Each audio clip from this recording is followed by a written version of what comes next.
Friends, आपका स्वागत है सोनम स्टडी क्लास में। तो फ्रेंड्स, मैं एग्ज़ाम मेरा था कल, तो मैं दे के आ गई।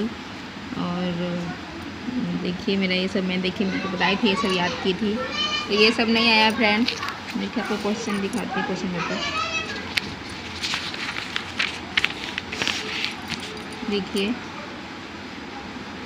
कुछ आया है। मैंने ये अंतर्राष्ट्रीय समुद्र के मार्क्सवाद दृष्टिकोण का आलोचनात्मक परीक्षण के लिए मैंने ये बनाया है। वैश्वीकरण पर निबंध भी आया था, पर मुझे समझ में नहीं आया। भौगोलिकरण वैश्वीकरण दोनों एक ही होता है, मुझे जब पता नहीं हाथ दिमाग से कैसे हट गया तो बना नहीं पाई। तो ये सब बनाना था मुझे। इस वाले पेपर में जब मुझे याद करी थी कुछ आया था, लेकिन मैं जो पहला पेपर जो था PS3 का, उसमें तो कुछ भी नहीं मिला था, कुछ भी नहीं आया था। और देखिए मैंने ये बदलती हुई विशेष व्यवस्था शक्ति का सूत्र मैंने ये बनाया। अंतर्राष्ट्रीय संबंधों में न्याय की अवधारणा की व्याख्या करें, ये बनाया। सामाजिक विकास में गैर सरकारी संगठनों में भूमिका पर एक निबंध लिखे, मैंने ये बनाया। शीत युद्ध उपरांत अंतर्राष्ट्रीय संबंधों में चीन एक आर्थिक शक्ति के रूप में उद्भव का वर्णन कीजिए, ये बनाया। अंतर्राष्ट्रीय संबंधों के विज्ञान, से मैंने नहीं बनाया, कुछ ही बना दो, थोड़ा बनाता था मुझे, लेकिन मैं नहीं बनाई। तो ये सब आया था, लेकिन मैं बोला था ये सब मैंने टिक किया था, ये सब मैंने याद किया था, आपको बताऊँगी थी। अभी मैं तैयारी कर रही हूँ दूसरे बुक का, देखिए। हाँ, और इस बुक में देखिए यहाँ से मैंने ये सब याद किया था, और ये सब कुछ नहीं आया। आतंकवाद का बहुत अच्छे से याद किया था, लेकिन नहीं आया। और गैर सरकारी संगठन का ये आया, तो मैंने बनाया है। मानव सुरक्षा, ये सब नहीं आया। अभी तैयारी कर रही हूँ मैं दूसरे बुक का। अब एग्ज़ाम है, थर्ड एग्ज़ाम MPS 4 का है, थर्ड एग्ज़ाम। तो मैं आपको दिखाती हूँ मैंने कौन कौन सा याद कर रही हूँ। तो देखिए ये मेरा MPS 3 का बुक है, सॉरी MPS 4 का, मतलब थर्ड एग्ज़ाम। देखिए मैं लिखी हूँ, थर्ड एग्ज़ाम है इसका। तुलनात्मक राजनीतिक मुद्दे और प्रवृत्ति, खंड 1 खंड 1। तो देखिए मैंने ये सब टिक मारा है जो मेरे सर बताए थे मुझे। तुलनात्मक राजनीतिक स्वरूप, महत्व और विकास, और एक राष्ट्रवाद के स्वरूप। तो सर मुझे टिक मरवाए हैं, लेकिन मैं अपने मन से मतलब और याद करती हूँ, और क्या बोलता है करती हूँ कि कुछ भी आ सकता है, कौन जानता है।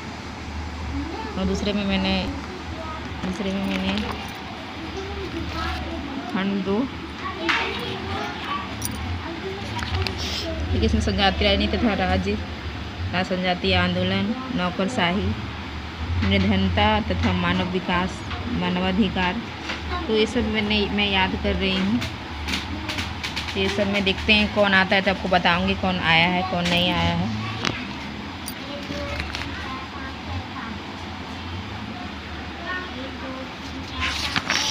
तो देखिए अभी मैं आपको बताती हूँ कि मैं कैसे याद करती हूँ। देखिए मैं इस तरह याद करना है मुझे, हमें ना बीच बीच से मतलब याद करना है। सर मुझे बताए थे कि बीच बीच से याद करना है। तो देखिए यहाँ पे मोटे क्या है, तुलनात्मक राजनीतिक स्वरूप, महत्व तथा विकास। तो ये वाला मुझे याद करना है, हाँ करना है। तो पहले हम यहाँ पढ़ेंगे ऊपर इसका, इसमें सब कुछ मिल जाता है। तो राजनीतिक विज्ञान को जिन कई भागों में विभक्त किया जाता है, उन कई क्षेत्रों व उपभागों में तुलनात्मक राजनीति मात्र एक है, जिसमें वास्तविक स्तर के बजाय क्रमबद्ध तरीका अपनाया जाता है। तुलनात्मक राजनीति के विषय और सीमाएं बहुत अच्छी तरह परिभाषित नहीं की गई है। कुछ तो इस क्षेत्र में अस्पष्ट मिश्रण के तरीके में विषय क्षेत्रों का कारण है। कुछ विद्वानों ने तुलनात्मक राजनीति को झंझटों का केंद्र बताया है, क्यों इसमें तुलना पर विशेष जोर दिया जाता है, और तुलनात्मक प्रणाली को राजनीतिक जांच का एक तरीका बताया गया है। तो मैं इतना पढ़ लिया, मैं इसके आगे इसको नहीं पढ़ूँगी। दूसरा फिर तुलनात्मक राजनीति और इसका विकास क्या है। तो मोटे तौर पर तुलनात्मक राजनीति का लक्ष्य विभिन्न देशों के बीच प्रमुख राजनीतिक समानताओं और विषमताओं के बारे में जानकारी एकत्र करना है। कुछ समस्याओं तथा विभिन्नताओं के विसरण के परिप्रेक्ष्य में विकास करने का कार्य है, जो विश्व की सरकारों और जिन स्थितियों में वे संचालन करती है उन संदर्भों को स्पष्ट करता है। तुलनात्मक सरकार शब्द बिल्कुल पुराना है, जबकि ऊपर वर्णित तुलनात्मक राजनीतिक शब्द अपेक्षाकृत नया है। परिवर्तन महत्वपूर्ण है क्योंकि दोनों के बीच अनेक मतभेद उनके नाम से बहुत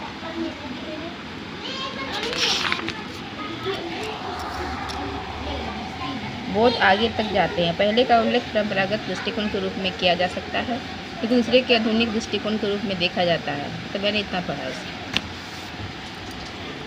अब आगे पढ़ेंगे। यहाँ तुलनात्मक राजनीति में अंतर्राष्ट्रीय संबंधों के साथ सीमा संबंधी समस्याएं थी और अब भी बनी हुई है। ऐसा इसलिए है क्योंकि उनके बीच सामान्य आधार है। इनमें से पूर्ववर्ती प्राय विश्व पूंजीवादी प्रणाली के दायरे में अंदर घिरे हुए देशों का प्राय अध्ययन करता है। बस मुझे इतना ही पढ़ना है, फिर लाइन छोड़ देना है।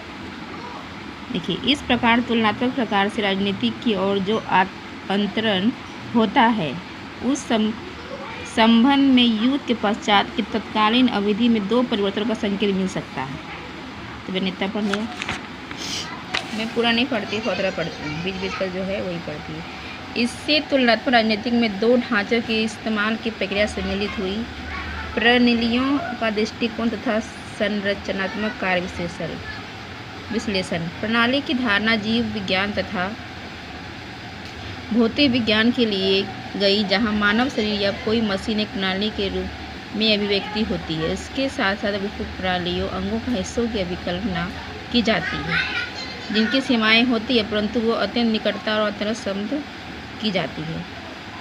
तो मैंने इतना पढ़ा। अब देखिए, यहाँ दूसरा स्टेप आ गया, तुलनात्मक प्रणाली। अनेक विद्वान तुलनात्मक प्रणाली के तरीके और दायरे पर सहमत नहीं हैं। तो मुझे इतना ही पढ़ना है इसका।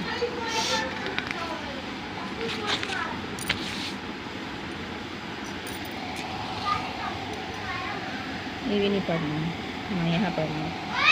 तुलनात्मक तरीके को उस समय सर्वोत्तम रूप में समझाया जाता है, जबकि इसे प्रायोगिक संध्यायिकी अध्ययन के तरीके में संक्षिप्त तुलनात्मक के रूप में समझाया जाए। इतना मुझे पढ़ना है, हाँ फिर यहाँ पढ़ना है। परंतु ये खामियां कई प्रकार से अत्यधिक कम की जा सकती है। जहाँ समूचे राजनीतिक प्रणालियों के मामले में तुलना की जा रही है हो, जहाँ तक संभव हो सांख्यिकी प्रणाली की तुलना सर्वोत्तम है, उसके पश्चात तुलनात्मक प्रणाली का उपयोग करना होगा। तो हम लोग कहीं तक पढ़ना है। जब केवल एक ही मामले का विश्लेषण किया जा रहा है हो तो केस स्टडी मेथड का इस्तेमाल किया जा सकता है, परंतु यह तुलनात्मक तरीके के साथ बहुत निकटता से जुड़ा है। और जब ऐसे अनेक मामलों की तुलना करनी हो तो किसी एक मामले का गहन अध्ययन तुलनात्मक अध्ययन का एक अभिन्न हिस्सा बन जाता है। तो हमें इतना ही पढ़ना है। एक बार आपको पूरी किताब पढ़नी है, पूरी मतलब जितने पेज है इसमें, बाद में फिर आपको पूरा चैप्टर पढ़ के फिर थोड़े में इतना पढ़ना पड़ेगा आपको। तो समसामयिक महत्व। तो युद्धोत्तर अवधि में तुलनात्मक राजनीतिक अनेक दौरों से, मुझे ये बोलने नहीं आ रहा था इसलिए मैं मतलब रुक के थोड़ा बोली। समसामयिक का मतलब यो लगा है, बोलने नहीं आ रहा था मुझे। तो युद्धोत्तर अवधि में तुलनात्मक राजनीतिक अनेक दौरों से होकर गुजरती है। इनमें से प्रत्येक दौर में परिवर्तन हुए हैं और भविष्य में भी विद्वान द्वारा परिवर्तन लाने का सिलसिला जारी रहेगा। तुलनात्मक राजनीतिक में सर्वप्रथम निवेश पर ध्यान केंद्रित रखा गया है और राजनीतिक समाजशास्त्र पर निर्भरता रखी गई है, और इस प्रकार का दावा किया गया है कि राजनीतिक प्रणालियों की बुनियाद विशेषताओं को संरचना के बारे में पृष्ठभूमि सूचना और समाज में प्रक्रियाओं की पृष्ठभूमि समझा जाएगा। तो इतना ही पढ़ना है। उसके नीचे इसके तुलनात्मक लोकतंत्रिक की ओर गमन हुआ। जो लोग निवेश पक्ष की ओर जोर देते हैं वे सामाजिक दरारों के प्रभाव का मुख्य रूप से बुनियादी समस्या की ओर देखते हैं और ये भी देखते हैं कि वातावरण किस प्रकार राजनीतिक व्यवस्था का निर्धारण करता है।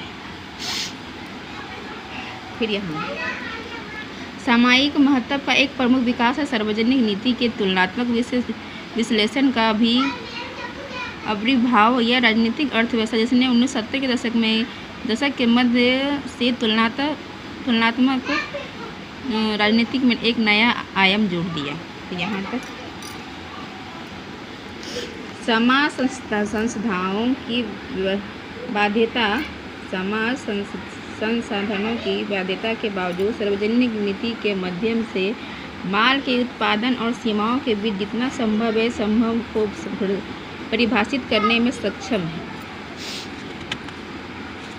कोई चीज़ मुझे नहीं बोलने आता है कभी कभी, तो मुझे थोड़ा मतलब डिस्टर्ब हो जाता है बोलने में, तो कुछ और बोल देती हूँ। मैं बताए जब मैं पढ़ती वो पूरा फास्ट पढ़ती, यहाँ थोड़ा धीरे पढ़ रही वीडियो में, तो फास्ट पढ़ती कोई समझता है कोई नहीं भी समझता है, तो इसलिए मैं जब पढ़ने लगती हूँ तो मुझे याद नहीं रहता है कि मैं वीडियो बना रही हूँ, तो मैं फास्ट पढ़ने लगती हूँ, ज़्यादा फास्ट। तो देखिए हमारा अंत पेज आने वाला है, तो ये तो हम लोग को जल्दी पढ़ना पड़ेगा सबको इसी में। तो इस इकाई में आप राजनीतिक शास्त्र की अपेक्षाकृत बड़े विद्या में तुलनात्मक राजनीति के स्वरूप और विकास के बारे में पढ़ा है। यद्यपि राजनीतिक शास्त्र को अध्ययन का एक सबसे पुराना स्वरूप है, इसमें द्वितीय विश्व युद्ध के पश्चात बहुत दिलचस्पी पैदा की है और इसे अपेक्षाकृत एक नए क्षेत्र के रूप में पेश किया। परमात्मा दृष्टिकोण अपेक्षाकृत अधिक संकुचित और प्रबंधित की है, लेकिन आधुनिक दृष्टिकोण का दायरा अपेक्षाकृत बड़ा है। तो हम लोग को इतना पढ़ना है। तुलनात्मक राजनीति के सामयिक प्रासंगिकता पर मुख्य रूप से प्रकाश डाला गया है। यह विषय यद्यपि स्वरूप में बहु-हिस्सक है, सार्वजनिक नीति तथा राजनीतिक अर्थव्यवस्था के साथ इस उपविषय के विलय से इन विश्लेषण के एक नया आयाम। तो फिर आपको इस तरह याद करना है, मैं भी इस तरह याद करती हूँ, इस तरह पढ़ती हूँ बीच बीच से। तो अब मैं तैयारी तो कर रही हूँ, अब देखिए क्या कौन सा क्वेश्चन आता है कौन सा नहीं आता है, तो आपको बाद में बताऊँगी मैं। फिर मेरा एग्ज़ाम है परसों, तो तब तक के लिए बाय, फिर अगली वीडियो में मिलते हैं।